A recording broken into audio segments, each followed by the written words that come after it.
డబ్బు, అనారోగ్యం, ఉద్యోగం, వ్యాపారం, అప్పులతో బాధపడుతున్నారా? మీకోసమే లాంచ్ యువర్ ఫ్యూచర్ ప్రోగ్రామ్.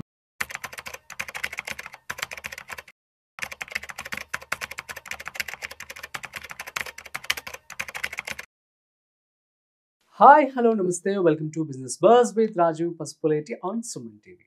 చాలా మందికి చాలా కళలు ఉంటాయి. సో ఇన్వెస్ట్మెంట్ చేసి మంచిగా డబ్బులు సంపాదించి వాటిని దాచుకొని ఎంజాయ్ చేయాలని చెప్పి ఫ్యూచర్లో. సో కానీ ప్రస్తుతం మనం చూసినట్లయితే చాలా మంది యొక్క ఇన్వెస్ట్మెంట్ ప్లాన్స్ అనేది ఫెయిల్ అవుతూ ఉన్నాయి. అసలు ఎవరు కూడా ప్రాపర్గా ప్లాన్ అయితే చేస్తున్నారు కానీ ప్రాపర్గా ఎగ్జిక్యూట్ చేయట్లేదు. అసలు వీటికి ఏ కారణాలు అయి ఉండొచ్చు, ది సేమ్ టైం ఎలా జాగ్రత్త పడాలి, ఈ విషయాలు మనతో చెప్పడానికి క్వాలిఫైడ్ పర్సనల్ ఫినాన్స్ ప్రొఫెషనల్ చారి గారు ఉన్నారు. సో వారి మాటల్లో మరింత సమాచారం అడిగి తెలుసుకుందాం. హాయ్ సార్, నమస్తే. నమస్తే అండి. యా, సో ఇదే చాలా మంది కూడా ఇన్వెస్ట్మెంట్ లో ఫెయిల్ అవుతూ ఉంటారు. సో ఏ కారణాలు అయి ఉండొచ్చు అంటే ఏం చెప్తారు? యా, యాక్చువల్గా అగైన్ అండి, ప్లానింగ్ అండ్ ప్రాసెస్ దేనికైనా ఇంపార్టెంటే. For example me Suman TV ఉందండి, ఓకే, ఇది ఒక బిజినెస్. అవును. ఈ బిజినెస్ లో ఒక ప్లానింగ్ అంటే నెక్స్ట్ 10 years నేను ఎక్కడెక్కడికి వెళ్ళాలి, ఎలాంటి ఆఫీసెస్ పెట్టాలి, నా ఫ్యూచర్ ప్లాన్ ఏంటి, నేను ఇక్కడికి అప్గ్రేడ్ అవ్వాలి అనేది ఒక 10 years 5 years ప్లాన్ ఉంటుందండి. అవును.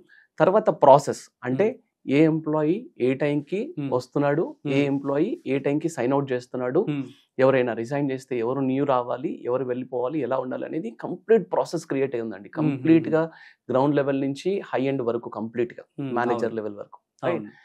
ఒక ఇండివిజువల్ ఫైనాన్షియల్ ప్లానింగ్ కి కూడా ఇలాంటి ఒక ప్లానింగ్ ప్రాసెస్ అనేది చాలా ఇంపార్టెంట్ అండి.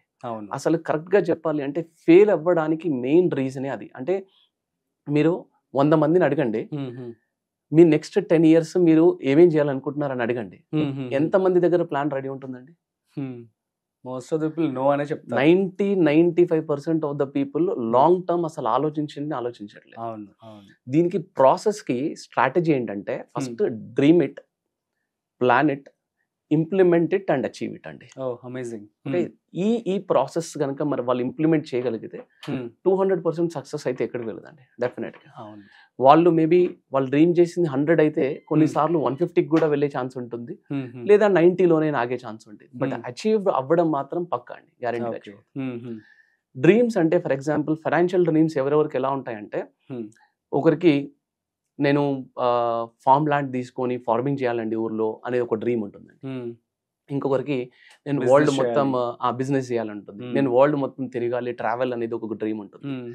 ఒకరికి మంచి హౌస్ మంచి కార్ డ్రీమ్ ఉంటుంది, ఒకరికి వాళ్ళ పిల్లల్ని హైయర్ ఎడ్యుకేషన్ కి అవుట్ ఆఫ్ కంట్రీకి పంపించాలనే డ్రీమ్ ఉంటుంది. రకరకాల డ్రీమ్స్ అండి. ఒకరికి బుక్ రాయాలనే డ్రీమ్ ఉంటుంది.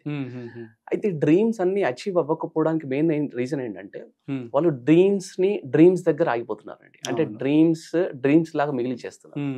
మనకి అబ్దుల్ కలాం గారు ఏమంటారంటే, నిద్రపోతున్నప్పుడు కలలో వచ్చేది డ్రీమ్ కాదండి, మనం నిద్ర లేకుండా చేసేది డ్రీమ్ అంటారు. యాక్చువల్గా అది జరగాలంటే ఏం చేయాలంటే దాన్ని ప్లాన్ ఇట్.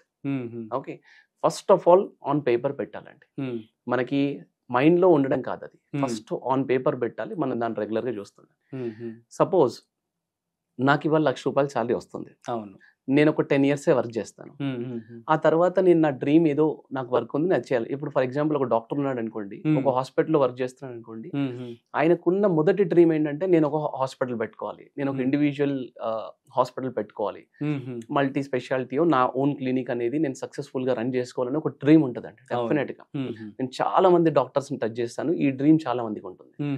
మేబీ కొంతమంది 5 years లో ఉంటుంది, కొంతమంది 10 years లో. లెట్స్ సే 10th year లో నేను ఆ డ్రీమ్ అచీవ్ అవ్వాలి అంటే నేను దాన్ని ఫస్ట్ ఆఫ్ ఆల్ దాని గోల్ సెట్టింగ్ ప్రాసెస్ చేయాలండి. అంటే నేను జాబ్ మానేస్తే నాకు ఇంటి ఖర్చులకి ₹1,00,000 అవుతున్నాయి ఎవ్రీ మంత్, నా లోన్స్, పిల్లల స్కూల్ ఫీజులు, నా ఇంటి ఖర్చులు.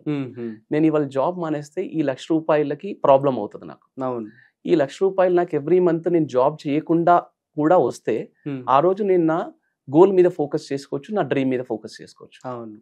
10 years తర్వాత what is the value of this 1 lakh? దాన్ని first of all future value convert చేయాలి. సపోజ్ 1,50,000 పర్ మంత్ నాకు రావాలి ఒక 10 years తర్వాత. ఈ 1,50,000 రెగ్యులర్ గా నేను జాబ్ చేయకపోయినా నాకు రావాలి అంటే నా దగ్గర ఎంత కార్పస్ ఉండాలి? మేబీ 2 crores, లేకపోతే 2.5 crores 10 years లో 2.5 crores డివైడెడ్ బై 10 years నేను ఎట్ ద రేట్ ఆఫ్ 12% అయితే కనుక నేను మంత్లీ ఎంత ఇన్వెస్ట్ చేయాలి. ఇది ఒక ప్లానింగ్ ప్రాసెస్ అండి. ఈ ప్లాన్ ని ప్రతి గోల్ కి పెట్టాలి. యాక్చువల్గా ఈ ప్లాన్ ఇట్ దగ్గరే చాలా ప్రాబ్లం అవుతుందండి.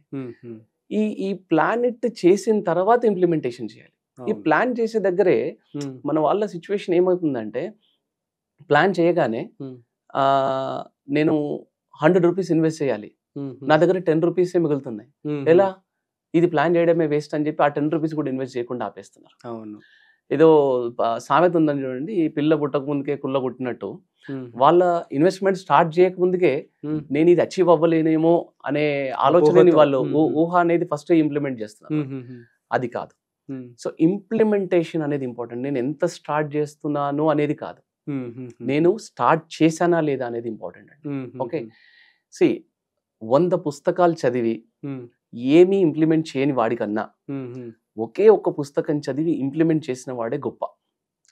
Okay, right. So implementation part అనేది ఇంపార్టెంట్. మీరు 5 rupees తో స్టార్ట్ చేస్తున్నారా, 10 rupees తో స్టార్ట్ చేస్తున్నారా, స్టార్ట్ అయితే చేయండి. స్లోగా అదే మిమ్మల్ని తీసుకెళ్తా ఉంటుంది. మీ సాలరీ ఇంక్రీజ్ అవుతుంది, స్లోగా మీ కమిట్మెంట్స్ తగ్గుతాయి, మీ ఇన్వెస్ట్మెంట్స్ అనేది ఇంక్రీజ్ చేస్తారు. ఇవాళ 10 రూపాయలతో, ఎందుకంటే నేను కొన్ని hundreds of families ని చూసానండి. 20,000 per month ఎస్ఐపి స్టార్ట్ చేసిన వాళ్ళు ఇవాళ 2 లక్షలు per month ఎస్ఐపి కడుతున్నారండి. ఓకే, ఒకరు 5,000 తో స్టార్ట్ చేసిన వాళ్ళు 70,000-80,000 ఎస్ఐపి కడుతున్న వాళ్ళు ఎంతో మంది ఉన్నారు. అవునా? ఓకే, చాలా లైవ్ ఎగ్జాంపుల్స్. ఓకే, సో ఇలాగా ఫస్ట్ ఇనిషియల్ స్టార్ట్ అయితే చేయాలండి. Implementation is very very important. Okay, తర్వాత దెన్ అచీవ్ ఇట్. ఈ అచీవ్ ఇట్ దగ్గరే మీరన్న ప్రాబ్లమ్స్ అన్ని వస్తాయి. ఫస్ట్ మనం గోల్స్ ఏమున్నాయని డ్రీమ్ చేస్తున్నాం, తర్వాత దాన్ని ప్లాన్ చేస్తున్నాం ఆన్ పేపర్ మీద పెట్టి, తర్వాత ఇంప్లిమెంటేషన్ చేస్తున్నాము. ఈ మానిటరింగ్ సిస్టమ్ దగ్గర ఏమవుతుంది అంటే, నాకు సాలరీ ఇనిషియల్ గా 1,00,000 రూపాయలు ఉంది, నా ఖర్చులు 50,000 ఉన్నాయి. నాకు నెక్స్ట్ ఇయర్ లో ఒక 10% సాలరీ పెరిగితే నా ఖర్చులు ఆటోమేటిక్ గా పెరుగుతున్నాయి, కానీ నా ఇన్వెస్ట్మెంట్స్ పెరుగుతున్నాయా? పెరగట్లేదు. దానికి నేనేం చేయాలి? దానికంటూ ఒక సిస్టమ్ పెట్టుకోవాలి. నేను ఈ స్టెప్ అప్ ఎస్ఐపిస్ అనే సిస్టమ్ పెట్టుకోవాలి. లేదా ఖచ్చితంగా నేను ఆ పర్టికులర్ ఇయర్ లో ఆ పర్టికులర్ టైంలో కూర్చొని నా ఫైనాన్షియల్ అడ్వైజర్ తో కూర్చొని మాట్లాడి నా ఇన్వెస్ట్మెంట్స్ కూడా పెంచాలి. నేను income minus savings is equal to expenses అండి. This is the formula. మీకు 100 రూపాయలు శాలరీ వచ్చింది, మీకు ఈఎంఐ కట్ అయిపోయినట్టుగా మీ ఇన్వెస్ట్మెంట్ కట్ అయిపోవాలి. యాక్చువల్గా సేవింగ్స్ దాని తర్వాత మిగిలిందే నేను ఎక్స్పెన్స్ గా వాడుకోవాలి. లేదు, నాకు ఇన్కమ్ వచ్చింది, ఎక్స్పెన్సెస్ అన్ని అయిపోయిన తర్వాత మంత్ ఎండింగ్ లో మిగిలిన డబ్బు ఇన్వెస్ట్ చేస్తానంటే అది రూపాయి మిగులుతుందో 2 రూపాయలు మిగులుతుందో అసలు మిగులదో కూడా తెలియదు. ఎందుకంటే ఎక్స్పెన్సెస్ అనేవి మన కంట్రోల్లో ఉండవండి. సో మన సేవింగ్స్ వెళ్ళిపోయిన తర్వాత మన ఎక్స్పెన్సెస్ కి హ్యాబిట్యూట్ చేసుకుంటే గోల్స్ అచీవ్ అవ్వడం అనేది ఈజీ అవుతుంది. రెండో పాయింట్ అంటే, ఈ అచీవ్ ఇట్ లో మానిటరింగ్ సిస్టమ్ లో ఏమవుతుందంటే అదర్ న్యూసెస్ అండి. Okay, so news has become a nuisance అయిపోయింది. ఓకే, అంటే మనకి సంబంధం లేని న్యూస్ కూడా వినడం. ఇప్పుడు కోవిడ్ వస్తుందంట, మార్కెట్ డౌన్ అవుతుందంట, అండ్ వార్ వస్తుందంట, మార్కెట్ డౌన్ అవుతుందంట, యుఎస్ లో ట్రంప్ ఏదో అన్నాడంట, మార్కెట్ డౌన్ అవుతుందంట. ఇలాంటి కొన్ని వందల రీజన్స్ ఉంటాయండి.